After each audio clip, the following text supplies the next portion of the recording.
Hola chicos de segundo año, ¿cómo están? Bueno, espero que estén bien. Hoy vamos a comenzar con los temas formales. Hoy a la mañana tuve con una de las burbujas, si no recuerdo mal es la burbuja A o 1. Bueno, y hoy vamos a tener una pequeña clase que compensa para aquellos que no estuvieron presentes eh, lo trabajado en clase. Bueno, paso a comentarles. Comenzamos nuestra primer clase hablando sobre qué es la vida, ¿sí? Cuáles son las características de los seres vivos. Eh, y bueno, vimos que definir qué es la vida precisamente no es fácil, no es sencillo.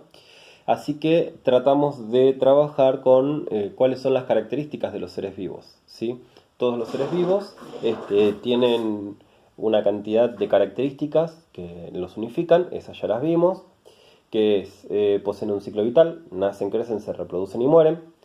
Por otro lado, poseen un metabolismo, es decir, utilizan materia y energía para sus funciones diarias.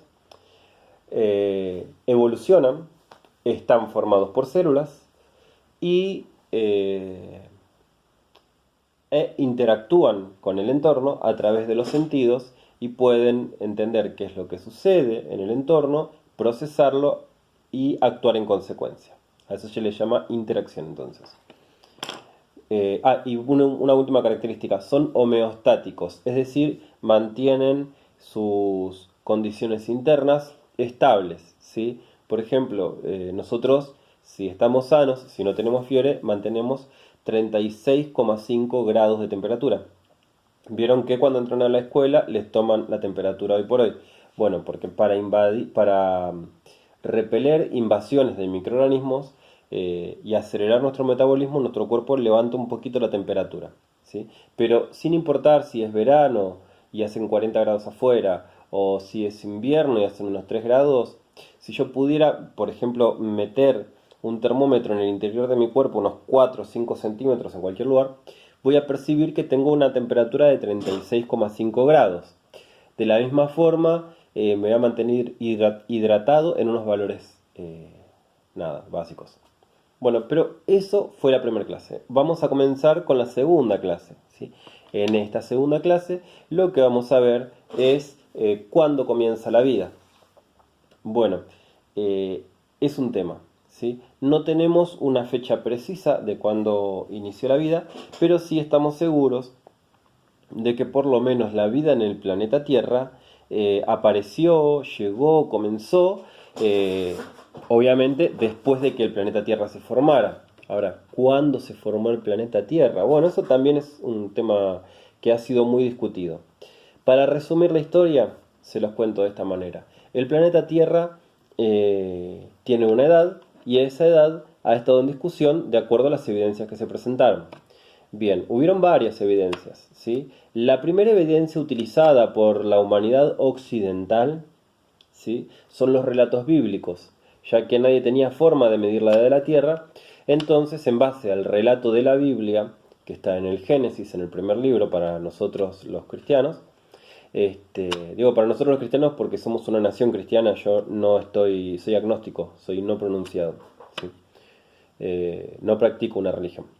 Bueno, para los cristianos, como les decía, comienza la vida, comienza el planeta Tierra con la génesis o la creación divina.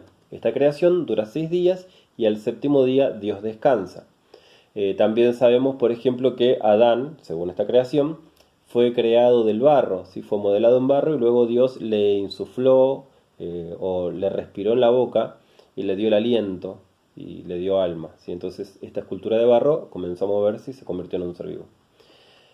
Bueno, hay un conjunto entonces que plantea que la Tierra tiene la edad bíblica. ¿Y cuál es la edad bíblica? Bueno, se sabe cuántos años vivió Adán, se sabe los hijos que tuvo, cuántos vivieron estos, y se conoce, en el relato bíblico estoy hablando, toda la descendencia, desde Adán hasta, por ejemplo, Jesús, ¿sí? En línea directa. Todo esto nos da que 3000 años antes del nacimiento de Jesús eh, aparece Adán. Y hoy estamos en el año 2021 después de Cristo, ¿sí? Así que la vida tiene aproximadamente unos 5000 y algo de años. Bueno, este es el relato bíblico. obviamente hubo gente que dijo, no, discúlpame, pero la edad de la Tierra me parece que es un poco mayor, así que hagamos algunos experimentos. Se conoce desde hace mucho que en el interior de la Tierra hay lava, ¿sí? Hay magma, y se consideró que, un geólogo, Lyell, consideró que la Tierra era una gran esfera, ¿sí? Que estaba flotando en el espacio y que en un momento estaba en estado incandescente, es decir, que era toda lava. Y que con el tiempo esta esfera se iba enfriando. Entonces, ¿qué hizo? Construyó una esfera de un diámetro aproximadamente unos 40 centímetros más o menos y la calentó al rojo vivo. Luego fue tomando la temperatura y dejó que se enfriara naturalmente. Cuando la temperatura de la superficie de esta esfera disminuyó, ¿sí?, a la temperatura de la Tierra actual, unos 15 grados, o sea, la temperatura ambiente, él paró un cronómetro que había puesto, había medido ese tiempo, y luego hizo la cuenta. Si este volumen de esta esfera tardó un día en enfriarse a la temperatura ambiente, ¿cuánto tardaría una esfera del tamaño de la Tierra? Hizo una multiplicación y le dio aproximadamente unos 16.000, 14.000 años, ¿sí? Entonces él dijo, no, la edad de la Tierra es bastante mayor que la que plantea la Biblia. Igual esta es una edad bastante corta, ¿sí? Luego se ajustaron con algunos análisis otras edades y la edad de la Tierra con el tiempo fue creciendo en base a evidencias científicas, ya no a la creencia religiosa. Esto presupone un problema, ¿sí? Que los creyentes, aquellos practicantes de la religión, que hoy por hoy nosotros nos basamos muchísimo en la ciencia, ¿sí? Y la religión va más por una cuestión espiritual y moral, pero en una época la religión era una cuestión tajante que ordenaba todas las cuestiones de la vida cotidiana. Si uno no podía estudiar, por ejemplo, no existían universidades que no fueran de la iglesia. No existían hospitales que no fueran de la iglesia, por eso el signo del hospital hoy por hoy sigue siendo una cruz, ¿sí? Entonces todo, absolutamente todas las profesiones formales, todas las profesiones profesionales, no de formación laboral como herreros o carpinteros, sino de formación teórica y académica, eran todas usadas o reguladas por la iglesia, ¿sí? Bien, entonces, si yo digo que la Tierra tiene mucha más antigüedad, estoy diciendo que la iglesia está mintiendo. Esto trajo consigo un conflicto de intereses, ¿sí? Entonces ahí empezó una discusión. Y en la discusión se dijo, miren, muchachos, la Tierra tiene 5.000 años y Dios creó toda la vida. Corta. Los evolucionistas plantean, y acá, perdón, aparecen dos bandos. Aquellos que creen en el origen divino, que son considerados o llamados creacionistas, ¿sí? Que dicen, la Tierra tiene estos 5.000 años y todos los seres vivos fueron creados así por Dios. Y están por otro lado los evolucionistas que dicen, hay evidencias de que la Tierra es mucho más antigua, de que hay otros organismos e individuos que hoy ya no existen, es decir, que se han extinto, que han desaparecido, ¿sí? Y que los actuales seres vivos son el resultado de un proceso evolutivo que ha durado mucho tiempo. Bien, ¿cómo responden los creacionistas a este argumento? Les dicen, discúlpame, pero eso que vos estás encontrando, que es un fósil, ¿sí? O sea, una especie que hoy no existe, en realidad nunca existió y es una trampa del demonio que has sembrado para probar tu fe. El demonio te da una evidencia tangible, algo que puedes tocar y ver, y con ella prueba tu fe, a ver si aún así sos capaz de seguir creyendo en Dios. Bueno, acá tengo algunos fósiles yo. Esto, por ejemplo, es un fósil de fororraco, es un animal que existió acá en la Pampa Argentina, ¿sí? Nada, tendrá unos 70.000, 80.000 años más todavía, un par de millones. Vieron que se parece a un águila, es un ave, ¿no? Obviamente. Pero esta ave es como una avestruz, ¿sí? Era bípeda, no volaba, obviamente cazadora, y cazaba bichos grandes. Bueno, yo me encuentro este fósil. Es para probar entonces mi fe en la divinidad. Por lo tanto, dicen que estas especies anteriores en realidad son falsas. Pero la verdad es que encontramos muchísimas evidencias al respecto, ¿sí? Y ahí comienza una discusión en el que si la Iglesia acepta de plano o aceptara de plano que la creación divina no fue hace 5.000 años en 7 días, estarían mintiendo. Y si están mintiendo, entonces Dios no existiría, o no de la forma en la que interpreta la Iglesia. Con lo cual la Iglesia perdería mucho poder, en ese momento lo perdió, de hecho, y por eso aparecieron universidades que no fueron laicas, que no fueron universidades dependientes de la Iglesia, y la educación pasó a ser una cuestión estatal, ¿sí? Más que eclesiástica. Bien, ¿y qué más proponen los evolucionistas? Que las especies actuales entonces han evolucionado, que no siempre han sido así.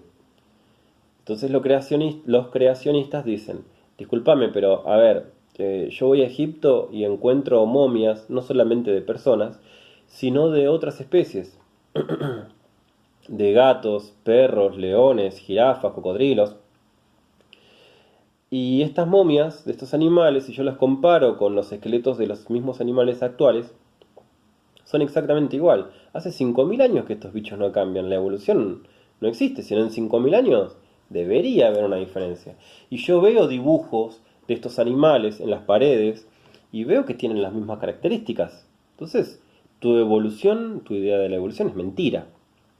Bueno, entonces los evolucionistas plantean a este contraargumento una última cuestión que es, y ahí es donde empieza a importar la de la Tierra, y es, la evolución es un proceso extremadamente lento. No lo vamos a poder visibilizar en una vida, no lo vamos a poder vislumbrar de hoy para mañana, no vamos a ver grandes cambios radicales, ¿sí? Para poder ver esos cambios, tenemos que esperar a que sucedan o a que pasen millones de años, ¿sí? No es algo de ya. Entonces, el planeta nunca pudo haber tenido 5.000 años, porque estos cambios evolutivos llevan miles y millones de años, cientos de miles y millones de años para notarse, para empezar a notarse. Y ahí es donde aparece varias pruebas de geología, de estratigrafía, de varias cuestiones, y arrojan la edad que aceptamos hoy de la Tierra, que es aproximadamente unos 5.000 millones de años. Pasamos de 5 millones a 5.000 millones. Es decir, pasamos de un número con 3 ceros a un número con 9 ceros, ¿sí? Muchísimas veces mayor. Bien, entonces eso, ¿sí? Y acá tengo algunos elementos para comparar, ¿sí? Este organismo no es un ancestro directo nuestro, pero está emparentado, ¿sí? Se llama Paranthropus boisei. Y aunque esté pintado de colores un poco inusuales, porque es para adorno de casa, es un cráneo humano, ¿sí? Hay una gran cantidad de diferencias anatómicas entre los dos. Bueno, hay un nexo evolutivo entre ellos. ¿Pero hace cuánto? Hace 3 millones de años. Esto es muchísimo tiempo, ¿sí? Como se darán cuenta, para que existan esta gran cantidad de cambios, hace falta mucho tiempo de por medio, ¿sí? Somos muy distintos a los paranthropos, por ejemplo. Pero, evidentemente, es más parecido este cráneo al cráneo humano que, por ejemplo, al cráneo de este fororraco, ¿sí? Hay mucha mayor cantidad de diferencias. Hay más diferencias acumuladas. Bueno, entonces, resumen de los contenidos de esta clase, ¿sí? La edad de la Tierra fue un tema de discusión. Existen dos posturas al respecto, que es la de los creacionistas y las de los evolucionistas, ¿sí? Y por último, que las evidencias que plantean estos están basadas en el sistema de creencias. Y acá hay algo a tener en cuenta, ¿sí? No podemos nunca, jamás, cometer el error de considerar que la Iglesia presente evidencias de la existencia de Dios, por ejemplo. Eso es un error muy grande. ¿Por qué? Porque la Iglesia y el sistema religioso de cualquier religión nos pide fe. Y la fe es creer más allá de la existencia o no de pruebas. Si yo tengo fe, yo creo indiscutiblemente. Si yo pido pruebas de la existencia de Dios, no estoy teniendo fe, ¿sí? La ciencia se basa en un sistema que se llama pensamiento científico. Este sistema nos pide que presentemos pruebas para validar una idea. Yo no creo simplemente en una idea, no puedo creer. En la ciencia no se cree, ¿sí? En la ciencia se comprueba. Y ese conocimiento pasa a organizarse con un conjunto de otros conocimientos, ¿sí? En una especie de constelaciones enormes, en donde todos estos conocimientos forman un paradigma o una forma de pensar, ¿sí? Esa es la rueda, la silla, perdón. Entonces, esa es la diferencia entre ciencia, ¿sí? y religión. Son dos formas de pensamiento completamente diferentes. Así que bueno, chicos, hasta acá la clase de hoy y abajo les voy a dejar algunas preguntitas, ¿sí? La primera asignación la van a estar viendo por ahí, no va a estar con el video, ¿sí? Va a estar aparte.